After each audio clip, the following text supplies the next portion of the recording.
A woman who tried to run over a police officer is back on the street. Some criticize the judge for giving her what they call a slap on the wrist. Senior reporter Jake Wiskowski tells us why the Omaha Police Officers Association is upset. A shocking crime and a perceived light sentence. 26-year-old Jasmine Putnam pleads guilty to flight to avoid arrest and an attempted assault of an officer, both felonies.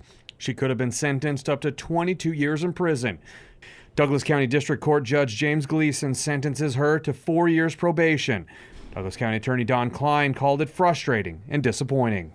For this kind of crime where she puts an officer's life in jeopardy, and is ramming cruisers, fleeing from police at 100 miles an hour, putting the public generally in jeopardy, I think there should be greater consequences than probation.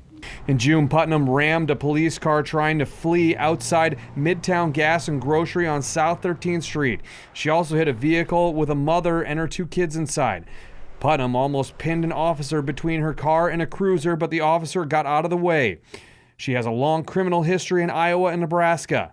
The Omaha Police Officers Association was upset by the sentence. Quote, "This was despite her own admission to trying to injure or kill an officer and her long history of failing to comply with the courts. We are disappointed by Judge Gleason's light sentence for the defendant trying to run over one of our members." It sends a poor message that there aren't greater consequences for that kind of action. That was obviously an intentional act on her part.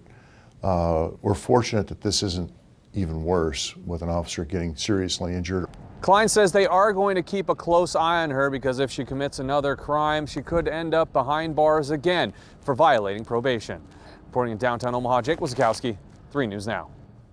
Putnam will have to take a chemical dependency test and join a women's trauma group as part of probation.